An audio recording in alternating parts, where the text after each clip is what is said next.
The following story contains references to violence and disturbing historical events.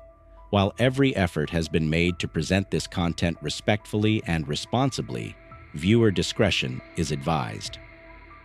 She was born into power, raised behind stone walls, surrounded by whispers of war, fear, and blood. And yet, centuries later, her name still echoes like a warning: Elizabeth Bathory. Some call her the most evil woman who ever lived. Others believe she was the victim of a cruel setup, but nearly everyone agrees. Something about her story feels wrong. Noble woman, serial killer, legend, monster.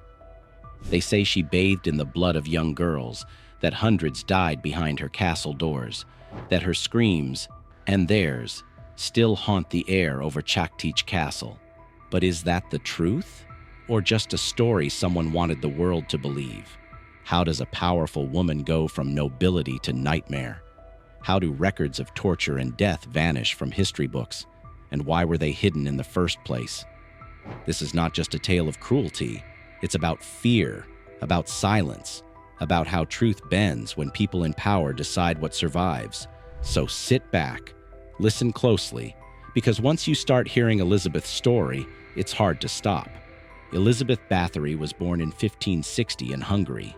Her family was rich, not just rich, powerful. They owned land, castles, armies. They made laws, broke them too. Her cousin was a king. Her uncle was a war general. Her aunt was rumored to be a witch. She was surrounded by power and by violence. Back then, the world was cruel. People were punished in brutal ways. Heads cut off, bodies stretched, women burned, children whipped, and Elizabeth saw it all. Some say she had seizures as a child, that she would fall to the ground, shaking. Back then, people didn't understand what that meant. Some whispered she was cursed, others ignored it. When she was just 10 years old, she was promised to be married. At 15, she became a wife. Her husband was a soldier, rich, cold, and often gone. The castle she moved into was far away, surrounded by thick forests. It was dark, quiet, hidden. Her husband taught her things: how to punish servants, how to break a body without leaving a mark. He even built her a special room, a place for her to discipline the people who disobeyed. She had 4 children, but little is known about them. It's like they disappeared from her story. Outside the castle, peasants suffered. Cold winters, empty stomachs. Inside the castle, Elizabeth grew cruel. Or maybe she always was. She studied herbs, poisons, strange remedies, and she started using them. Stories say she would slap servant girls until they bled, that she bit their skin, pulled out their hair, forced them to eat things no one should ever eat. Some begged to leave, others vanished. But the worst part? It was only the beginning. No one stopped her. Not yet. She was rich, she was a noble, and back then, people like her were untouchable. But something was changing. People started whispering about screams at night, about girls who went into the castle and never came out. And slowly, fear began to spread. The kind of fear that creeps in, even when the doors are locked. It started small, quiet, almost invisible. A girl would make a mistake, spill something, speak too loudly, forget her place, and Elizabeth would punish her. A slap, a pinch, a harsh word. But it didn't stop there. Soon, slaps became beatings, pinches became deep scratches, words became screams, and the girls kept coming. Poor daughters from nearby villages, promised jobs in the castle, promised safety, food, warmth. Instead, they were dragged into the shadows. Elizabeth had helpers, other women, trusted servants. They brought the girls, held them down, cleaned the blood, burned the clothes, hid the bodies. The punishments grew worse. She used sharp needles, red-hot irons, knives, freezing water, even her own teeth. Some say she forced one girl to sew her own lips shut, another to lie naked in the snow, covered in honey, until the bugs came. The more she hurt, the more she seemed to enjoy it. People started noticing. Parents stopped sending their daughters. Villagers whispered about missing girls, but no one dared to speak up. She was powerful, and the law was on her side. Sometimes her husband returned home, and when he did, the punishments got even worse. Together, they tested ways to make pain last longer, quieter, cleaner. Then, in 1604, her husband died. Suddenly, everything changed. Now, Elizabeth was alone, in full control, and without him, she grew bolder. She didn't just punish anymore. She hunted. More girls arrived. More screams. Fewer came back. The walls of her castle became silent witnesses. The stone floors, stained with stories no one was allowed to tell. To keep the deaths hidden, she moved the bodies, buried them in secret, threw them in rivers, hid them under the castle. Some say she started experimenting, trying potions, using blood on her skin, trying to stay young, beautiful, unaging. This is where the legend begins, where myth mixes with fact. They say she bathed in blood, that she believed it kept her young, that she laughed while the girls cried, that she kept a journal of every death, counting each victim like coins in a box. No one knows the real number. 20? 50? 100? One servant claimed it was over 600. But the higher the number, the harder it was to hide. Some bodies were found, frozen, broken, twisted. People talked about blood in the snow, about girls with blank eyes running from the woods, about a room filled with tools no one could name. And still, Elizabeth did not stop.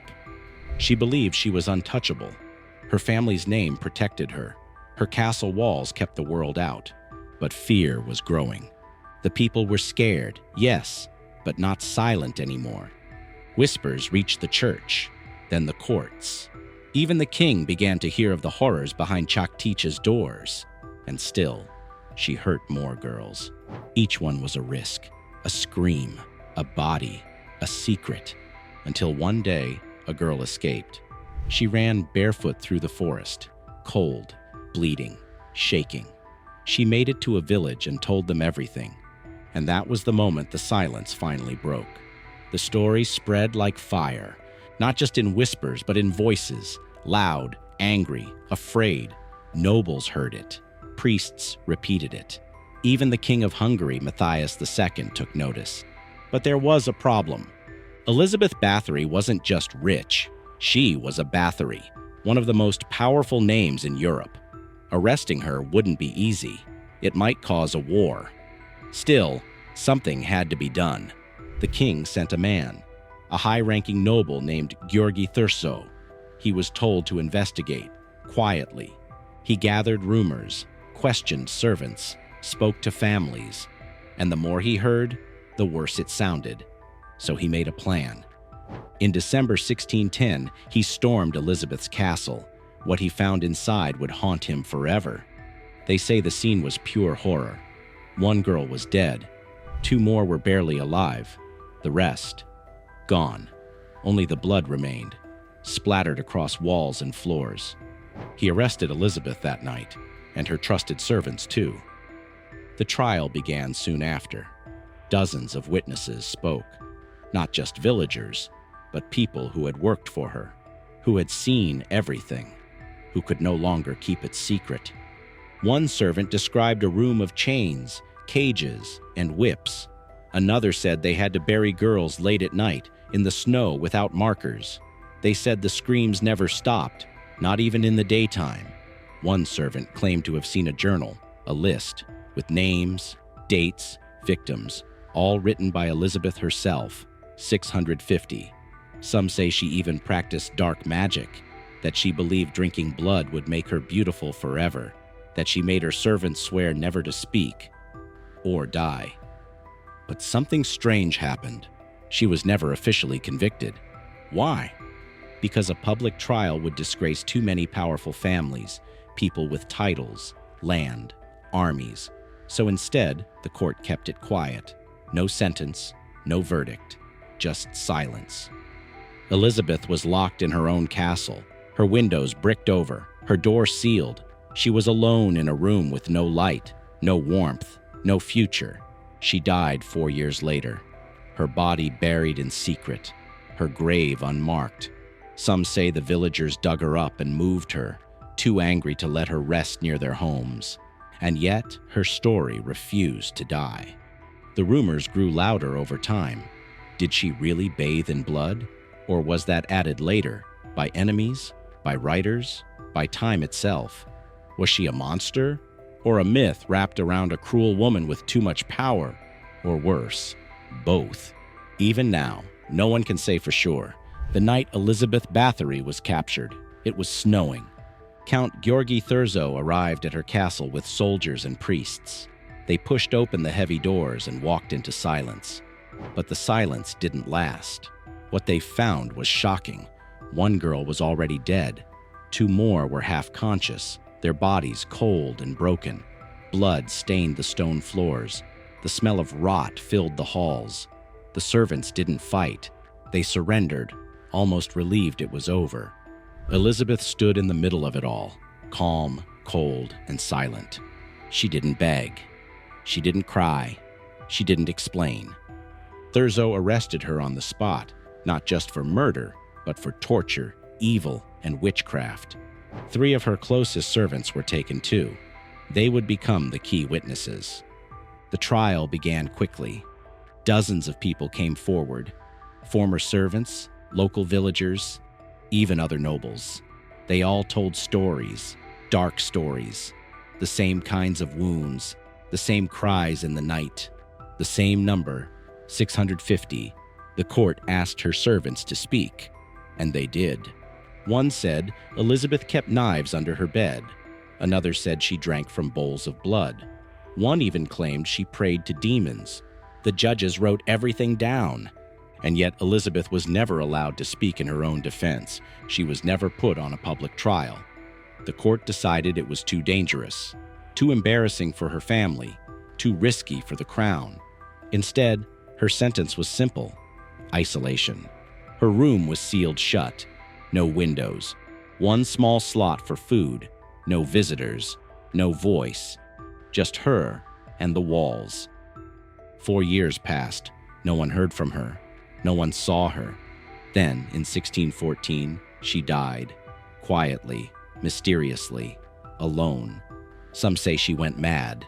Others say she starved. One guard claimed her final words were, "I am cold." There was no funeral, no marker, no peace. The woman who once lived in power, fear, and screams died in silence. But that silence didn't last, because her story would become louder than ever, passed down in whispers, books, and shadows. Elizabeth Bathory's name never disappeared. Centuries later, people still talk about her. Books are written, movies are made. Some even call her the first female serial killer in recorded history. But there's one question that never goes away: how much of it was real?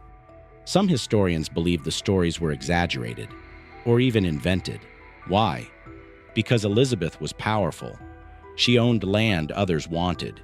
She had enemies in court. She was a woman in a world where power belonged to men.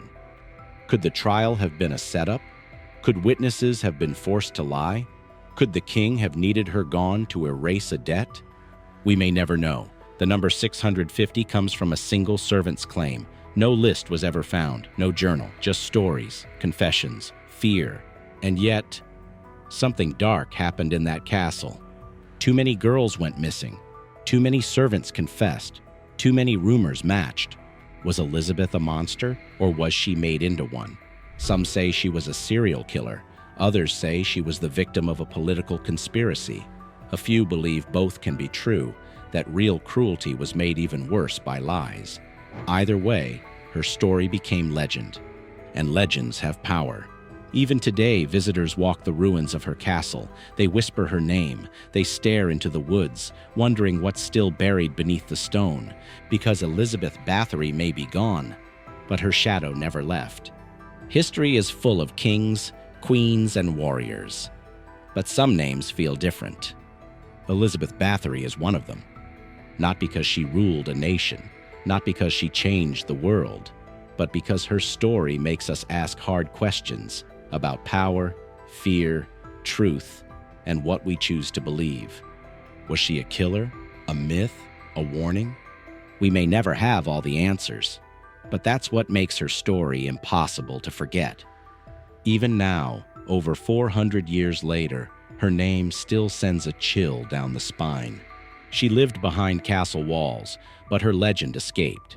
It slipped through time. It twisted into something bigger than her, something darker. And maybe that's why we still talk about her.